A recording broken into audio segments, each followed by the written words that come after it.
The Further Education of OverSoul 7 by Jane Roberts. Read by Martin John. Chapter 19. The Virgin Mary's Tale and an Ego for Buddha. Seven and Will were dressed like humble pilgrims. The street, if such it was, appeared to belong to ancient Jerusalem. Donkeys brayed. Tradesmen went about their business. Mary's small house was set in a bit from the numerous stalls at which vendors sold their wares. The house was actually the strangest combination of a manger, barn, and small sitting room. Outside, 2 palm trees stood at either side of the entrance. Incongruently enough, there was a small green lawn, and in the center of it were various small statuettes making up a tabloid of the Nativity, with Mary, Joseph, and the baby Jesus. Alongside was a plaster image of Jesus as a boy of about 12, and to the right a huge cross on which a statue of the adult Jesus hung, with blood that looked real enough running from his wounds down into a small pond, which drained into the ground. By each palm tree knelt a statue of an angel carrying a sword. Will just stared. "This isn't real, you know," he said to OverSoul 7. "And this street just started from no place. If you walk to either end, it would probably just disappear." He shrugged to show that he wasn't impressed, yet there was something terribly impressive about the mixture of junky artifacts and real braying donkeys. And the cheap-looking plaster Paris angels had the craziest intensity, as if their grotesqueness gave them a life of their own. 7 just said, "Now let me handle this, please, and be polite for a change, if you can." He knocked at the door. Will said, "I can't believe it, knocking at the door of the Virgin Mary. Even for a dream or a drug trip, it's just too much." The door opened, seemingly by itself. At first the room seemed dim. 7 and Will took a few hesitant steps inside. Then, however, a series of glows lit up the interior like spotlights, though not as bright. One showed an empty manger, one a group of oxen sleeping, and in the light of the third glow, the Virgin Mary sat crocheting. She said pleasantly enough, "Welcome. But if you've come to see my son, he isn't here." "We know that," OverSoul 7 said politely. "It's you we've come to see." Mary looked alarmed. "You aren't reporters." "I don't give interviews anymore," she exclaimed. 7 assured her that they weren't journalists of any kind, and with a partially worried air, Mary put her crocheting work aside. Will kept saying to himself, "This is impossible. It can't be happening." To 7 he whispered, "This whole thing is crazy. And besides, she looks like Whistler's mother." But even as Will spoke the words, he completely changed his mind. Mary blinked constantly, anxiously. She looked like a wind-up doll, dressed in a long blue gown with a brown robe on top, her too smooth head partly covered by a black veil. Her face was too china-like, too chiseled, and her eyes looked too mechanical. But for mechanical-looking eyes, they were astounding. Will felt that they've been weeping for centuries, and indeed they did begin to weep again. As she started to cry, gently, Mary reached for a Kleenex and said, "Do forgive me. My son was a good boy always. They crucified him, you know. Just the same, people keep coming here and writing, wanting me to intercede for them. Life has its cruelties, and I can never answer all the mail, so people must think I don't care."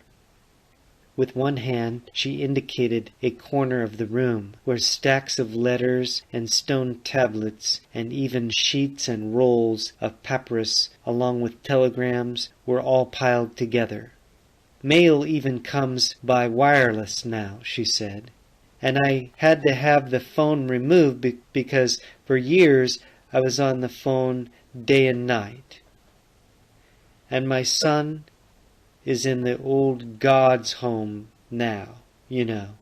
I visit him when I can, but he never forgot the crucifixion, and he's never been the same since. He never really thought that his father would let him die that way, even if it was to a good purpose. The family has scattered since. But I'm sorry for rattling on like this over my own problems. Would you like a glass of wine?" OverSoul 7 shook his head. Will stood looking out the glassless window at the commotion outside, noticing that the sounds of the street somehow stopped just outside the window, though they should have been only too clear. It was like watching a silent movie, he thought. He could see the merchants' mouths opening as they spoke, see the carts drawn by the donkeys, but no clatter of wheels or raucous shouts entered that room. Wild, he kept thinking. What a trip! He'd hoped he'd remembered it all. He hoped he'd remember it all. "Do continue," Seven was saying to Mary. Then to Will he said, "And I wish you'd come over here and sit down." Will managed a partially insolent, partially nonchalant stride to show that all of this was too impossible and ridiculous to take his notice for a moment. But he sat down. Mary gave Will a humble smile, as if agreeing that she was, indeed, beneath anyone's serious consideration. Then she rearranged her robes slightly, and, head lowered, she continued, "I tried to be a good woman. Joseph, my husband, was only a lowly carpenter, a virtuous one, it's true. But from the moment he was born, I thought Jesus was special, and I wanted to give him a heritage to be proud of, a gift no one else had."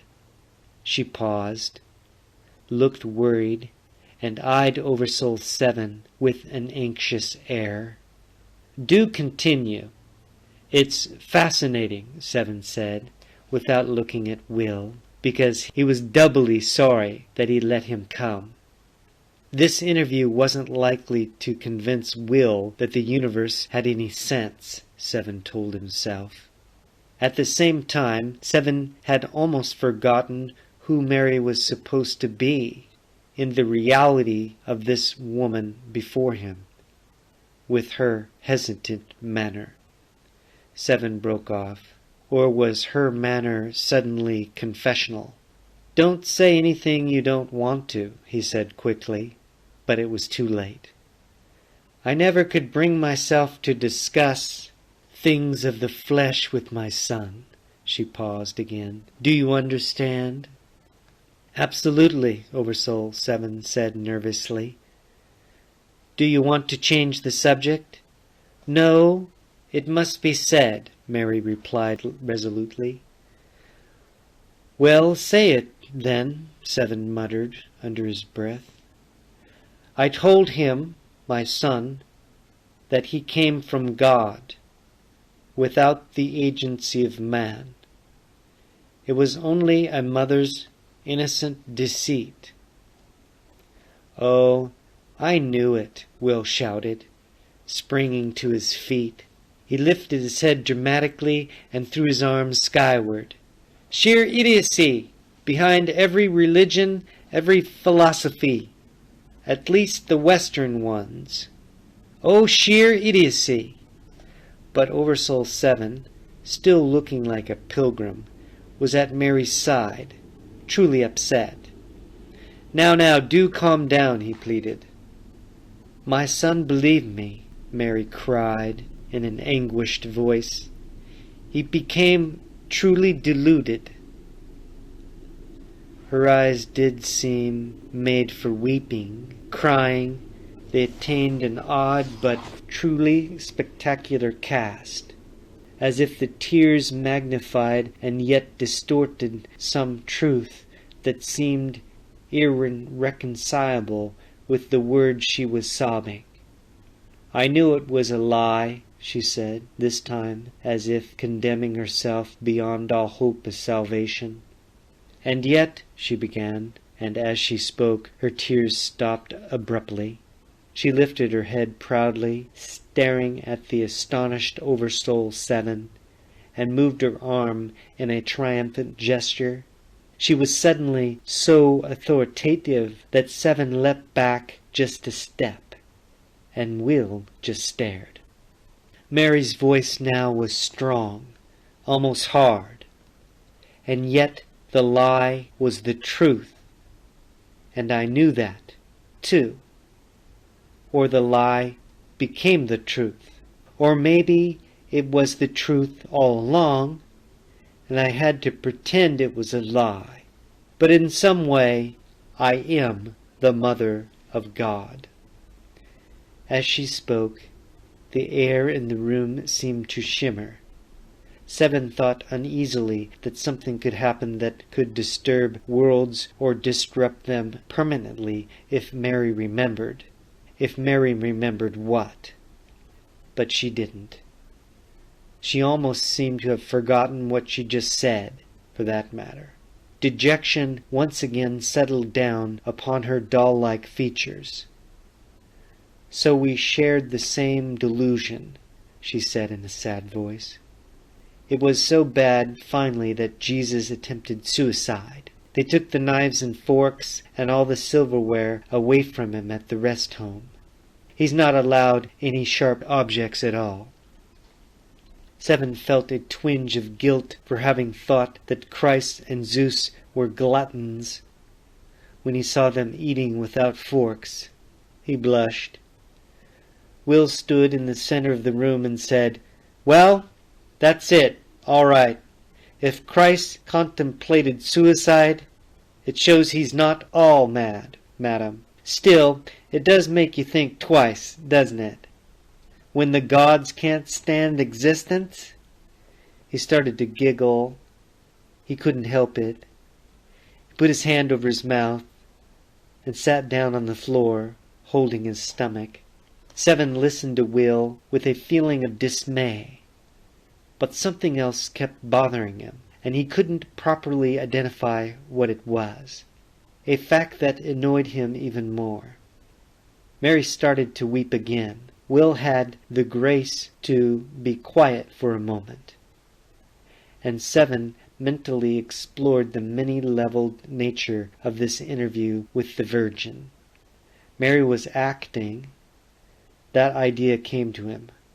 Christ and Zeus were acting.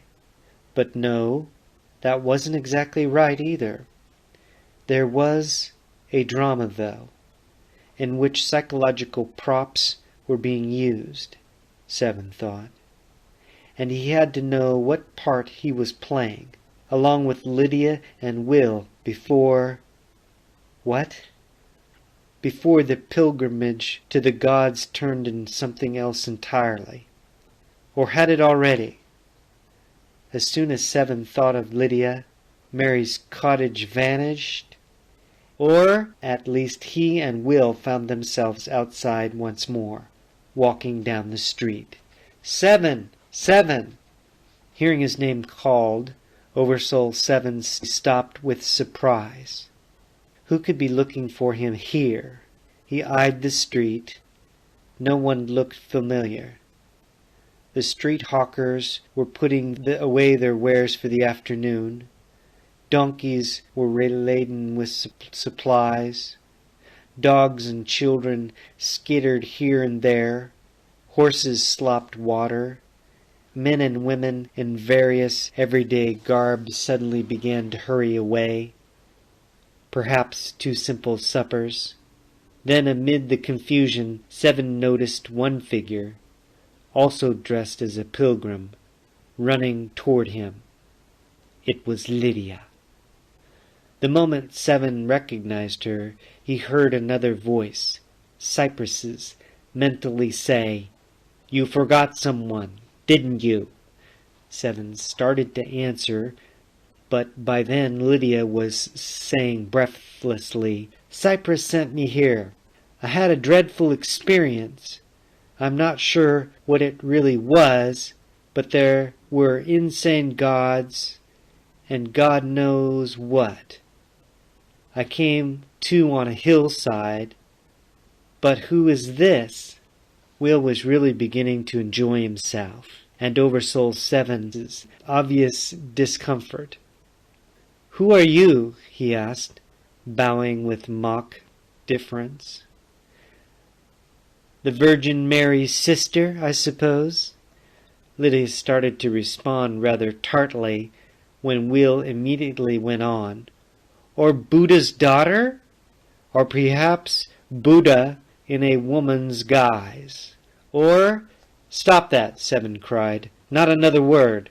But Will was tasting his sense of power. He made a mental note to find out exactly what pills he'd pop, because he'd never had such a brilliant, heady, conscious trip before. "That's it," he shouted, snapping his fingers. "You must be Buddha." Instantly he broke off. Suddenly there were lotus blossoms everywhere. The stalls and the people and donkeys were gone. The street disappeared. The silence, after all the commotion, was the oddest thing of all. Will had never sensed such silent air. Then he, Lydia, and 7 noticed something even stranger. The space around them formed a gigantic, transparent image of Buddha, and they stood inside. The softest grass imaginable was beneath their feet, and the loveliest blue air was above. Yet all of that was a part of the Buddha's form. 7 stared. The image was now repeated unendingly. It seemed, in miniature transparent images, kaleidoscopic Buddha shapes, mixing and merging together, forming the grass and sky as well. 1,000,000 jello cubes of Buddha images. And the air itself felt different, like the most softly moving gelatin of different hues that all blended together. Will, shocked, stuck his finger out and stirred the air. He could feel it nudge against his fingertip as if it had life of its own. "What a trip! Oh, what a trip!" Will shouted. His voice sent ripples through the jelly-like air, setting it moving in a slow frenzy. OverSoul 7 cried, "Be quiet! Listen." "I don't hear anything," Lydia said. She pulled her pilgrim's robe about her throat and looked down anxiously. Then Will leapt back. "I hear something," he exclaimed, for the air was making the most peculiar settling sound, and before their eyes 7, Lydia, and Will saw the air visibly thicken, while still retaining its transparent quality. A giant-sized, slightly solidified Buddha image formed in the air just above them. Its parts moved and flowed together, again, like gelatin made out of space itself. Seven steadied himself and said politely, good afternoon. Lydia didn't say anything. Will prostrated himself on the ground and said, Here I am, master. I've no ego left. I'm done with desire. I've read all about you, and please consider me your servant. Get up on your feet and don't make a fool of yourself, Seven whispered. Will sent Seven a glance of nearly pure hatred, and then addressed the Buddha. I tell you, I'm done with desire. I'm finished with wants and lusts. The Buddha lifted his beautiful gelatinous brows and said to OverSoul 7, What is he talking about? Excuse me, Lydia interrupted hesitantly. Are you an Indian god? If you are, I have some questions. I am, if it suits your fancy, Buddha said. Now what is that poor fellow saying? Buddha raised his flowing arm and indicated Will, who was sitting in a lotus position and doing a rather poor job of it because his sneakers kept getting tangled in his pilgrim's robe. Will chanted, and Buddha snapped, Will you shut up? So loudly that Will sprang to his feet. Now, what's all this nonsense about giving up desire? Buddha demanded. He spoke an elegant Indian dialect that Seven, Lydia, and Will all understood at once. It's a part of your teaching, Master, Will whispered. I've read it in all your sacred books. Let those who will give up desire, Buddha said. Sounds like a lot of nonsense to me, and if anyone said that I made such pronouncements, then I've been grossly misquoted. Shall the bee give up its honey, the cat its tail, the apple its core, the fly its wings, the scalp its hair, the cow its moo, we get your point, Seven said. But Buddha went on, the horse must neigh, it cannot meow. But men, when they quote me, put the cat's meow in the horse's mouth. He turned his blessed eyes in the general direction of his navel and sighed. But Seven noticed that his eyes were quite merry, twinkling like gelatin. All of this is a bit disconcerting, Seven said, because by now it was apparent that Buddha's form was sometimes softly gelatinous and visible, and sometimes only indicated, except for the navel, which remained, like a grape. For a moment the form stabilized again, and Buddha's voice rang out. Glitter through the image's multitudinous jellyish folds. He said, Desire not to desire. It's an impossible situation. For that matter, all realities and situations are basically impossible. That is, they would be if they happened, for the reasons mortals suppose they do. Lydia, for example, without thinking, Lydia knelt down, genuflecting. She crossed herself and said, Yes, Father, in response to an early Catholic conditioning that she thought she'd forgotten. Recovering, she jumped to her feet, glared at OverSoul 7 as if her mistake was his fault, and tried to hide her embarrassment. I'm sorry, but I don't mean to kneel before anyone any more, she said. And, well, A real God wouldn't need adoration.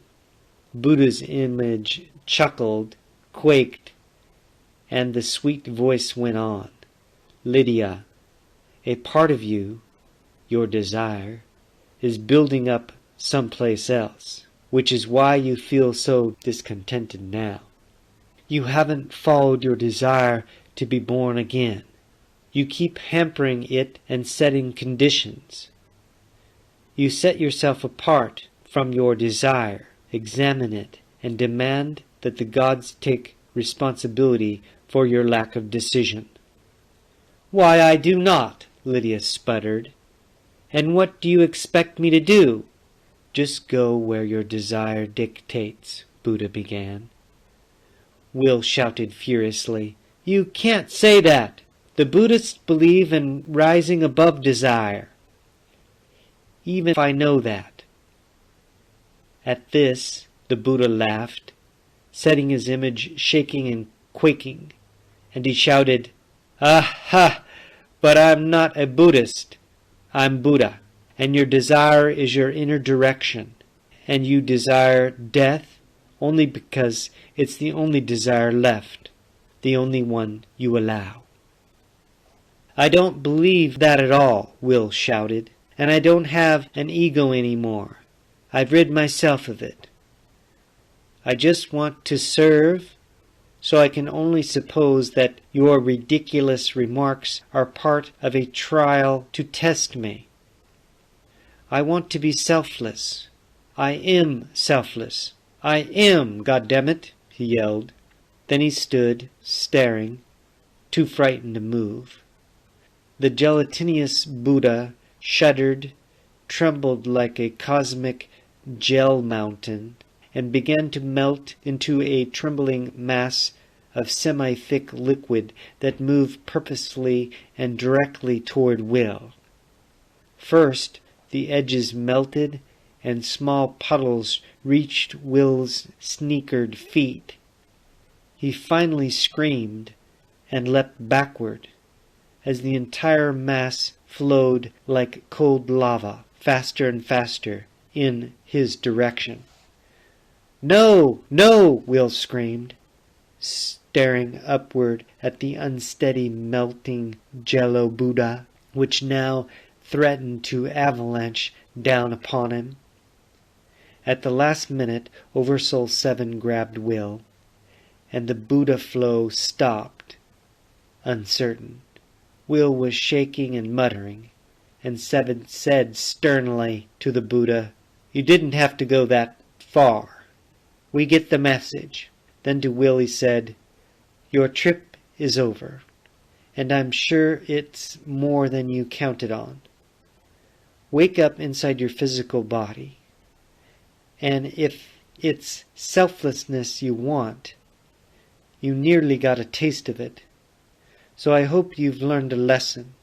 Anyhow, you're safe now, so you can wake up relieved." Will just nodded, too shaken to say a thing. He muttered something about never taking drugs again and disappeared.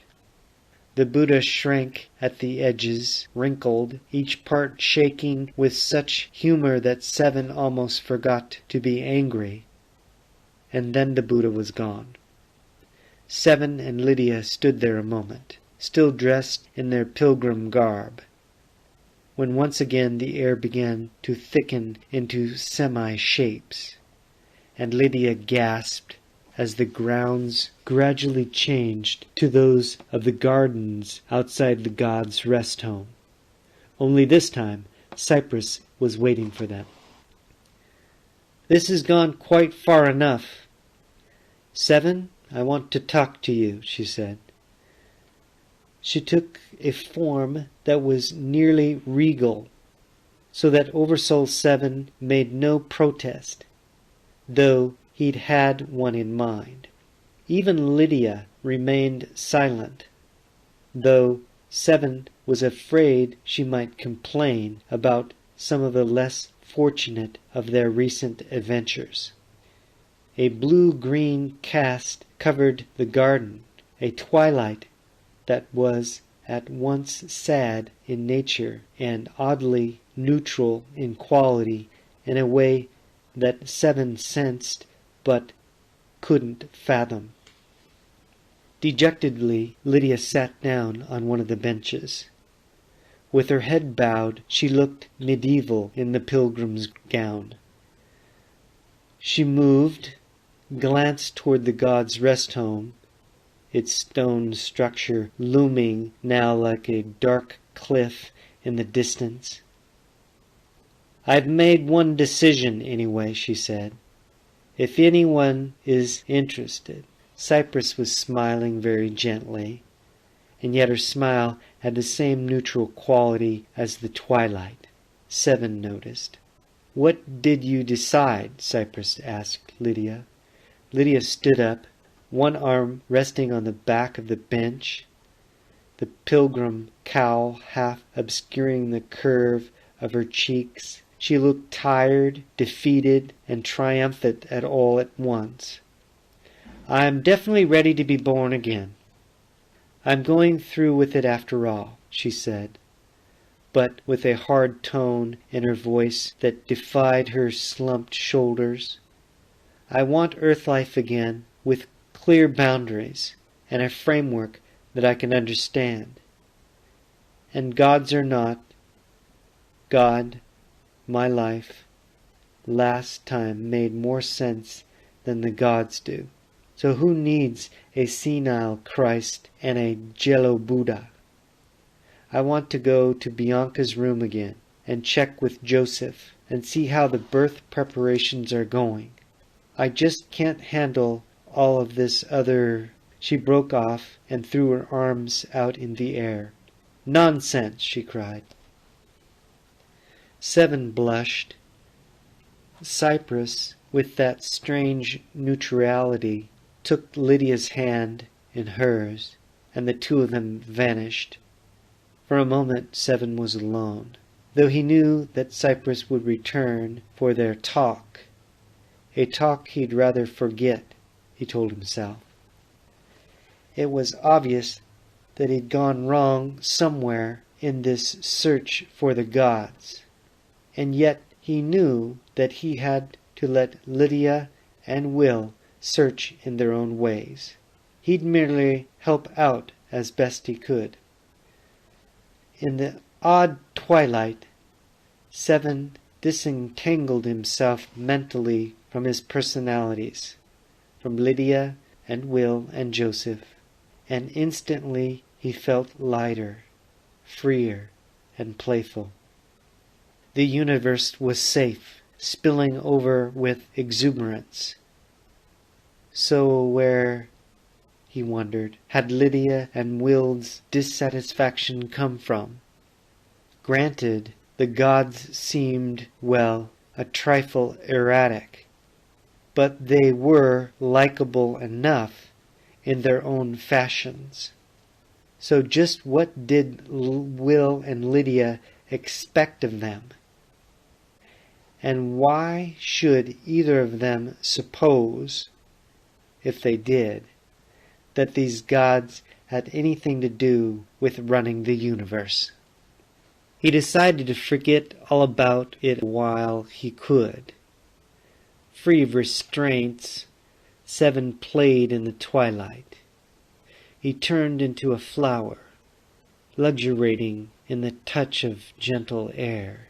He forgot himself in the very transparency of his being, while all the time knowing that he knew himself better for his temporary unknowing. At first, Cypress was only a distant thought to him. Then she appeared. The two of them turned into points of light, sparkling in the garden. Seven said, "Before you say anything, I'm terribly disappointed. I thought that the gods would have more sense." Cypress didn't answer at once. The background sounds grew louder. In the distance, OverSoul 7 heard the clash of Muhammad's sword as he fought with the infidels, yelling, "Allah!" and leaping back and forth. "That's what I mean," Seven cried disconsolately. "They mean well," Cypress answered. "Don't be so critical. They're giant psychological projections. Man's divine children exaggerating their parents' best and worst qualities." "You mean they aren't real at all?" Seven cried, astounded. "First I didn't believe they existed, and I guess I was better off. Then I thought that if they'd influenced human thought all that much, the gods must exist. Then I decided that they were real, and I expected them to be, well, at least adult, in human terms. Now you're telling me that they weren't real to begin with." Oversoul 7 felt tired and confused. He glanced around the garden. Birds of all colors flew through the air. The sky was an extraordinary blue-gray. The flowers grew everywhere in tints beyond description, but none of it contented him. Cypress kept changing position, appearing first on a leaf, then on a grass blade, and then on the top of Muhammad's sword, so that Seven cried out, "Cypress, don't do that!" Cypress said, "Oh, Seven, you know better than that." And Seven answered, "I know it. Of course you wouldn't get hurt, but I'm too worried to think straight." "Do stop brooding," Cypress responded. "The gods are real enough. They're just different than your personalities expect them to be. In a manner of speaking, the gods are born from man's yearning, from man's loves and hates and fears and hopes. Each person contributes to the creation until you have, well, a conglomerate god made up of part of each individual." "Then they aren't real," Seven shouted. "Oh, Seven, you haven't met the real gods yet, if that's what you mean. I thought you understood that." Cypress stared at Seven with amazed dismay, and to cover up his confusion, Seven took the 14-year-old boy image Cypress automatically compensated, adopting her complimentary teacher form. She said, "It never occurred to me that you supposed—" "Supposed what?" Seven asked dismally. "What did you think I supposed?" Cypress said gently, "I took it for granted that you realized that you were perceiving Lydia and Will's versions of the gods, mostly Lydia's, as they were reflected through her mind and took on those psychological connotations. The gods, as understood by mortals, are always conventional personifications. They're like religious psychological statues, only possessing more abilities and characteristics. But all in all, highly limited by any standards of excellence or morality. Animated superstars. Perhaps that term expresses it best of all." But Seven was horrified. "I didn't understand that at all," he said angrily. "And certainly Lydia and Will didn't. I didn't believe that the gods, as mortals understand them, had anything to do with running the universe. But I don't know what I thought," he cried. There was a small pause. Then Cypress said gently, "You did understand that you create your own reality." "But the gods! Reality is something else again," Seven exclaimed.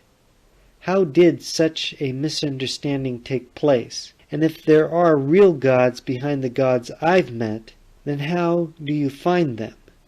If they're always camouflaged by people's beliefs about them, how can anyone find them? You and I know that the universe is safe, and that all that is hidden in us, and in everything else as well. But Lydia doesn't know that, and Will thinks he does, only he has some crazy idea that desire is somehow opposed to being.